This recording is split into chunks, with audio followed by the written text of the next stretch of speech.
So good morning every one. இன்றைக்கி நம்ம வீடியோவில் என்ன பார்க்க போகிறோம் அப்படின்னா representation of image formed by spherical mirrors using ray diagram.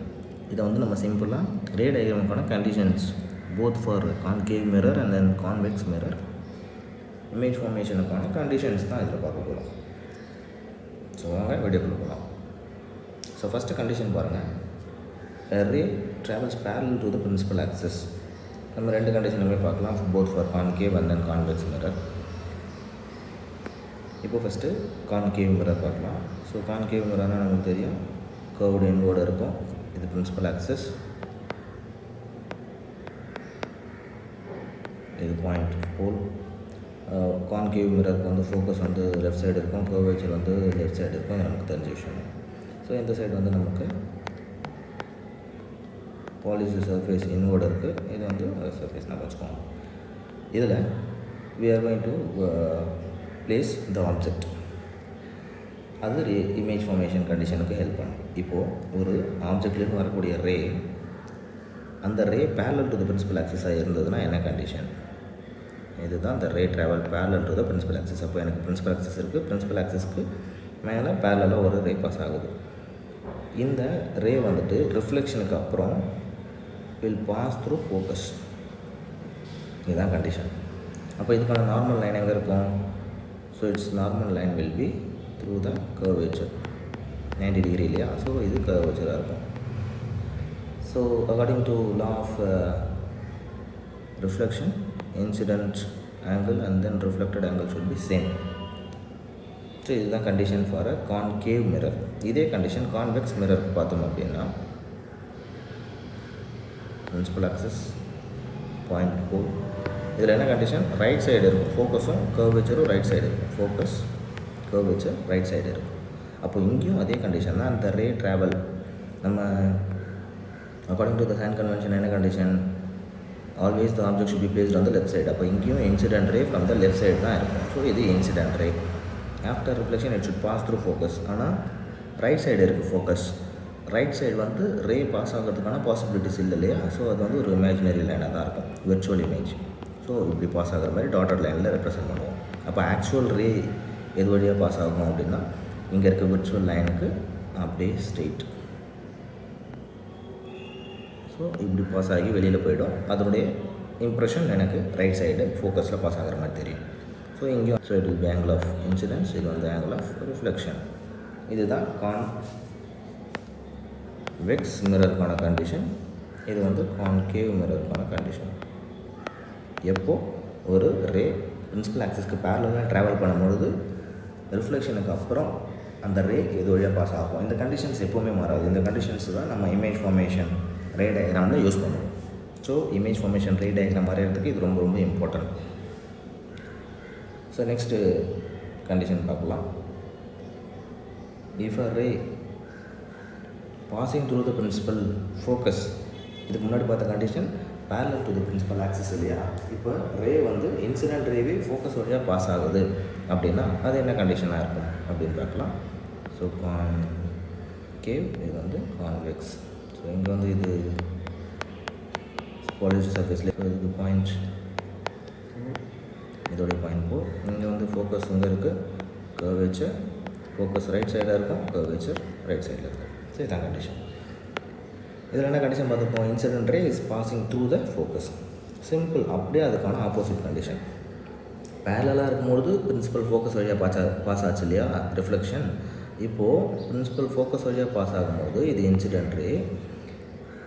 After reflection it will pass through parallel to the principal axis. அப்படியே அதுக்கான ஆப்போசிட் கண்டிஷன். எங்கேயும் அதே தான், ஃபோக்கஸ் வழியாக பாஸ் ஆகணும் அப்படின்றது condition. So incident ray is passing through the principal focus. அப்போ எப்படி வரையலாம்? இப்படி. அதுக்கு ஆப்போசிட் கண்டிஷன் இந்த மாதிரி ஸ்ட்ரெயிட். ஆனால் டாட்டட் லைன் தான் இங்கே வரும் இல்லையா? அது light, actual light right side மிரருடைய ரைட் சைடு பாஸ் ஆகிறதுக்கு பாசிபிலிட்டிஸ் கிடையாது. ஸோ இது இன்சிடென்ட் ரே வரும். அப்போ ஆஃப்டர் ரிஃப்ளெக்ஷன் எனக்கு இப்படி பாஸ் ஆகணும் parallel to the principal axis. இது ரிஃப்ளெக்டட் ரே, இது இன்சிடென்ட் ரே. அதுதான் இங்கே கண்டிஷன். அப்போ இது ரெண்டுத்துக்குமே நார்மல் லைன் அப்படின்னு வரும்போது இங்கேயும் அதே சேம் கண்டிஷன் தான். இது சி வழியாக நார்மல் லைன் இருக்கும். I and then R will be equal. So இது வந்து second condition. Ray passes through the principal focus அப்படின்னா அதுக்கு அப்படியே opposite. After reflection the ray will travel parallel to the principal axis அப்படின்றத புரிஞ்சுக்கணும். Third condition பார்க்கலாம். If a ray pass through the centre of curvature. இப்போ நம்ம இதுக்கு condition பார்த்தோம் இல்லையா, சென்டர் ஆஃப் கர்வேச்சர் அப்படின்றது அந்த நார்மல் லைன் 90 டிகிரி அப்படின்ற மாதிரி கான்செப்ட் பார்த்தோம். ஸோ அது சென்டர் ஆஃப் கர்வேச்சர் வழியாக போய் ஹிட் ஆகும்பொழுது அது 90 டிகிரியாக இருக்கும். ஸோ எனக்கு எஃப் சி இது பாயிண்ட் சென்டர் பாயிண்ட் போல், இது எஃப் இது சி. ஸோ இந்த கண்டிஷனில் பாருங்கள், கர்வேச்சர் வழியாகவே போய் ஹிட் ஆகுது அப்படின்னா அது வந்து ஆக்சுவலி 90 டிகிரி அப்படின்றது நம்ம புரிஞ்சுக்கலாம். அப்போ 90 டிகிரி அப்படின்னு சொல்லும் போது என்ன ஆகும், இட் வில் பவுன்ஸ் பேக். அப்போது சேம் பர்ஃபெக்டாக இன்சிடெண்ட் ஆகிறது அப்படியே பவுன்ஸ் பேக் ஆகி ரிஃப்ளெக்டட் ரேவாக வரும். அதே தான் இந்த கண்டிஷன்லேயும். ஆனால் இங்கே எனக்கு டாட்டர் லைன் வரையணும். ஸோ டாட்டர் லைன் இன்சிடெண்ட் ஆகிறது அப்புறம் பவுன்ஸ் பேக் ஆகு அதே லைனில் தான் திரும்பவும் போகும். ஸோ இப்போ ray pass through the centre of curvature அப்படின்னா ஆஃப்டர் ரிஃப்ளெக்ஷன் மிரரில் பட்டதுக்கப்புறம் அந்த லைட் ரே ரிஃப்ளெக்ட் ஆகி எந்த பாத்தில் போகும் அப்படின்னு பார்த்தீங்கன்னா சேம் பாத்திலேயே ட்ராவல் ஆகும். இதுதான் third condition. Fourth condition, ray incident obliquely to the principal axis அப்படின்னு சொல்லும்போது அந்த பிரின்சிபல் ஆக்சிஸோடைய போல் பாயிண்டில், இது வந்து condition centre point of the spherical mirror தான் போல். இந்த பாயிண்டில் இது எஃப் இது சி, இங்கேயும் இதுதான் எஃப் இது சி. இப்போ எனக்கு இன்சிடென்ட் ரே என்ன condition, actually it should hit at the pole point. இதுலேயும் கண்டிஷன் என்ன, அட் த போல் பாயிண்ட். இப்போது இந்த ரெண்டு கண்டிஷனில் கான்கேவ் கான்வெக்ஸ் மிரர் இருக்கும். இது இன்சிடென்ட் ரே, இது இன்சிடென்ட் ரே, ஐ இன்சிடென்ட் ரே.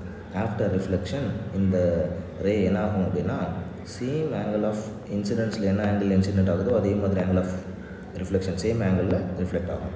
அதே கண்டிஷன் தான், சேம் ஆங்கிளில் என்ன ஆகும், ரிஃப்ளெக்ட் ஆகும். எப்படி ரிஃப்ளெக்ட் ஆகும். ஸோ இதுதான் ஐ, இது ஆர். இதுதான் ஃபோர்த் கண்டிஷன். ஸோ இந்த ரே டயக்ராம் வந்து இந்த கண்டிஷன்ஸ் வந்து இமேஜ் ஃபார்மேஷன் கண்டிஷனில் ரே டயக்ராம் வரையும் பொழுது அட்லீஸ்ட் 2 இன்சிடென்ட் ரே நம்ம யூஸ் பண்ணுவோம். அந்த 2 இன்சிடென்ட் ரே கண்டிஷனில் எப்படி ஆஃப்டர் ரிஃப்ளெக்ஷன் அது எந்த வழியாக பாஸ் ஆகும், அதோடைய பாத் எப்படி இருக்கும் அப்படின்றத பொறுத்து நமக்கு வந்து இமேஜ் எந்த ஃபார்ம் ஆகுதுன்றதை நம்மளால் ஐடென்டிஃபை பண்ண முடியும். ஸோ வாங்க இந்த வீடியோவுடைய ஒரு ஷார்ட் ரீகேப் பார்த்துடலாம். ரே டயக்ராம் கண்டிஷன்ஸ் தான் பார்த்துட்ருக்கோம். So representation of image form by spherical மிரரில் ஃபஸ்ட்டு கண்டிஷன் என்ன, 4 கண்டிஷன் இருக்குது மொத்தம். ஃபஸ்ட்டு கண்டிஷன் ஒரு incident ray parallel to the principal axis travel ஆச்சு அப்படின்னா கான்கேவ் கான்வெக்ஸ் ரெண்டுக்குமே pass through focus. Second condition பாருங்கள், ray pass through the principal focus, அதுக்கு அப்படியே opposite condition. parallel to the principal axisனால் ஃபோக்கஸ் வழியாக பாஸ் ஆகும். இன்சிடென்ட் ரேவே எனக்கு ஃபோக்கஸ் வழியாக பாஸ் ஆகும்பொழுது reflected ray travel parallel to the principal axis. Third condition பாருங்கள், சென்டர் ஆஃப் கர்வேச்சர் வழியாக பாஸ் ஆச்சுன்னா அப்படியே எக்ஸாக்டாக 90 டிகிரி, ஸோ பவுன்ஸ் பேக் ஆகி அதே பாத்திலே ட்ராவல் ஆகும். The ray incident applicably to the principal axis pole point அப்படின்னா அந்த போல் ஹிட் ஆகும்பொழுது என்ன ஆகும் அப்படின்னா சேம் ஆங்கிளில் ரிஃப்ளெக்ட் ஆகும். ஸோ இதுதான் அந்த 4 கண்டிஷன்ஸ். இந்த 4 கண்டிஷன்ஸும் நமக்கு இமேஜ் ஃபார்மேஷன் ரே டயக்ராம் பார்க்குறப்போ ரொம்ப ஹெல்ப்ஃபுல்லாக இருக்கும். ஸோ இந்த டாபிக் வச்சுட்டு நம்ம இமேஜ் ஃபார்மேஷனை நெக்ஸ்ட்டு வீடியோவில் பார்க்கலாம். Hope you enjoy the video. Content கொஞ்சம் சிம்பிளாக நம்ம ஃபிசிக்ஸை கற்றுக்கணும் அப்படின்னா இந்த கண்டென்ட்டை உங்கள் ஃப்ரெண்ட்ஸ் கூடயும் ஷேர் பண்ணுங்கள், என்கரேஜ் பண்ணுங்கள். இன்னும் அப்கமிங் டாபிக்ஸில் ஈஸியாக உங்களுக்கு டவுட்ஸ் எதுவும் இல்லாமல் நம்ம சிம்பிள் லாங்குவேஜில் இந்த கான்செப்ட்ஸை கற்றுக்கலாம். Thank you all.